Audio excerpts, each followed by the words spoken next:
Hey there folks, it's your friend B3 back with another kicking manga review. Today's review is over Yu-Gi-Oh! Duelist Volume 6, The Terror of Toon World by Kazuki Takahashi and published from Weekly Shonen Jump and Viz Manga. 'Cause I read the manga. God, that's old now. Anyway, this is Volume 6 of Duelist, because here in the States we have the original Yu-Gi-Oh! And then we have Duelist, which is basically what the anime was. And Millennium World, which we also had the anime for. That's like the whole Memories of Egypt stuff. And then, you know, the sequels after that. But this one is pretty rad. You have Pegasus. And he's getting ready for his match against Kaiba, because Kaiba threatened suicide if Yugi basically didn't throw the match, and the Pharaoh was willing to kill his ass. More than willing. But was Yugi? No. Yugi stopped it, and he is very traumatized. Like, I'm never gonna duel again traumatized. And this isn't something that Kaiba would normally do. This is post-soul reconstruction Kaiba. That's right. There's a lot going on. So he's doing this for selfless reasons. The pre-soul reconstruction Kaiba was a very selfish man. This time he's doing it for his brother.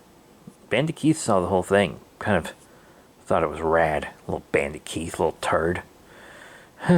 Anyway, now Yugi can't get in to duel to put his grandpa's soul back in his body. Joey can, or his name's Jonichi in the manga, but he can't. He doesn't want to go without Yugi, who doesn't even want to duel again. It takes forever to kind of get Yugi the courage to duel again. And of course, Mai, when she shows up, has extra star chips, because Yugi won back star chips that were effectively stolen from her, sort of, kind of. And she said she owed him because she didn't like being given charity. So she's repaying him in star chips, but the dude won't take them. You might remember in the anime, there's a little duel here where Taya, here in the manga she's called Anzu, and Mai, yes, Anzu like the dinosaur, and Mai have a duel to kind of teach Yugi blah blah blah. They don't have that here. That was just the anime being like, we have to have a duel every episode, we have to have duels constantly. So we see this exhibition match between Kaiba and Pegasus before the actual tournament finals start. And Kaiba wants to use his dual disc with his new dual disc rules. This is the prototype dual disc that's like a ground frisbee. It's like a yo-yo. And Pegasus doesn't want to give Kaiba any kind of advantage. So he's like, yeah, I'll duel using your thing, but hey, I don't know how to use this, and oh geez, I'm so clumsy. I'll have a proxy duel. I'll make all the moves, and I'll just have them throw the dual disc. And then he drags out this ratty ass looking Mokuba. Very clearly not being taken care of. He's like a doll being manipulated by Pegasus because his soul is in a trading card. And Kaiba's like, I can't do this. I can't duel my brother. I can't play my brother in a children's card game. That's... but, I mean, I understand why that would be incredibly traumatic for Kaiba. But I really don't super think it would hurt Mokuba any, to be honest. But it would really throw Kaiba off his game. And Pegasus is just reading all of Kaiba's moves.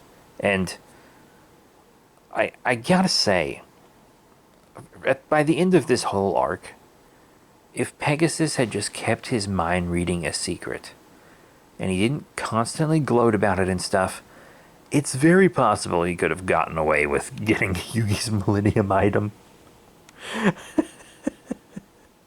It's very possible. I mean, I'm sure Yugi and or at least the Pharaoh would have sussed it out, but... Anyway, of course, Pegasus is playing his overpowered Toon cards, makes himself a little Toon, Blue Eyes White Dragon, which just disgusts Kaiba. Pegasus defeats his crush card strategy,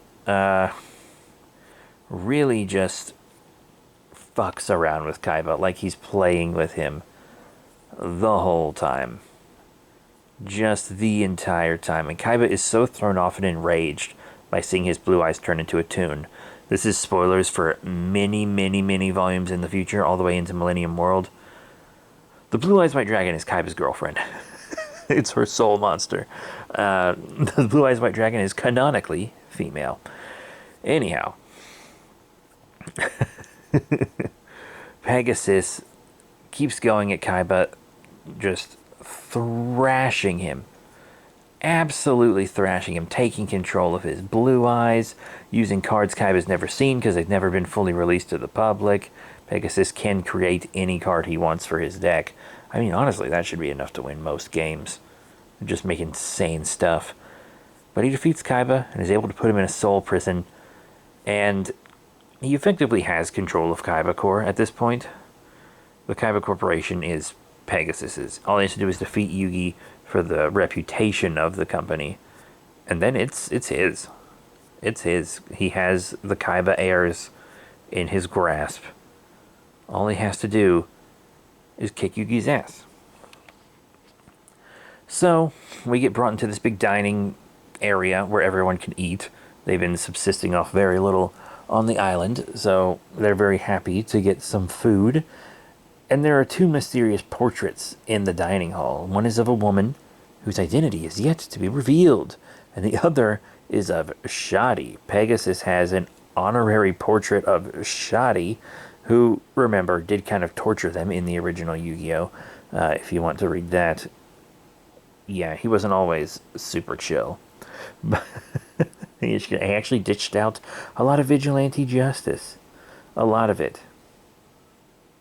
Also, I want to say the manga isn't as anti-gang. And what I mean is anti-Yugi's gang of friends. Like, in the anime and stuff, they're like, they have to hide that they're not duelists so they don't get thrown off the island for trespassing, but like in the manga, they're just allowed to tag along. Bakura included, and everyone is just allowed to tag along. Anyway, everyone's soup has a Millennium Eye in it, which, when popped open, reveals who fights who in the upcoming duels. And then, of course, we see Tristan and Bakura. Tristan, of course, being Honda in the manga. Bakura being Bakura. Sneak off to kind of be shady. Tristan's trying to help people. Bakura is the one actually being shady.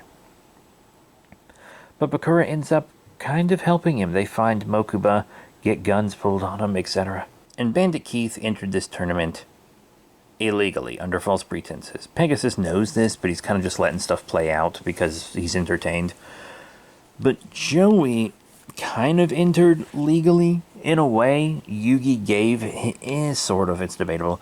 Yugi gave him one of his entry cards, because you have to present 2 cards to get your prizes at the end. If you win the tournament, you have to present 1 card for the cash prize, or a card that kind of gives you a wish. Pegasus has to grant a wish of yours. Even if you ask for his whole company, he has to give it to you. Which is insane. Insane, insane, insane. So Bandit Keith, seeing that Joey, only has 1 card, sneaks into his room and steals it. He gets caught, but he doesn't get thwarted. They don't know why he was being a lurker. They don't. And then we get our final matchups. You have Yugi versus Mai Kujaku and Jonichi versus Bandit Keith, America.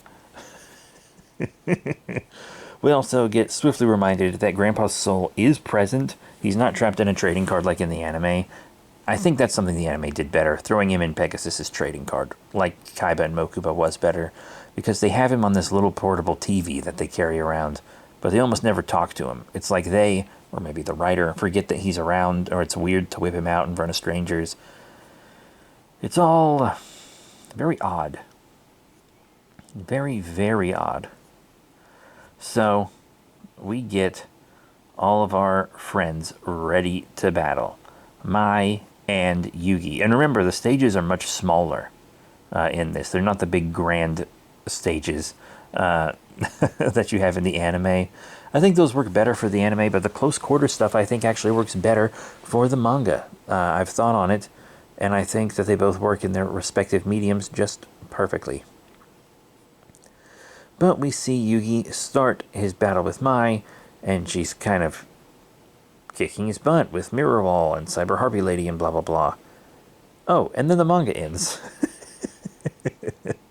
We have a Master of the Cards thing in the back that shows the cards, like the real world cards that appear in this, and then also tells you like their first appearance and in this volume, Japanese card name, English card name. It's like a little reference guide to the cards, which is pretty interesting.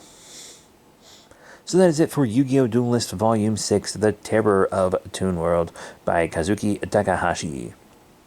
Thank you all very much for your support. Please remember to rate, comment, and subscribe. Check out all the cool links in the description down below. We do sell a lot of comic books in our physical store, and sometimes they go up on our online store as well. If you want to check those out, you are more than welcome to.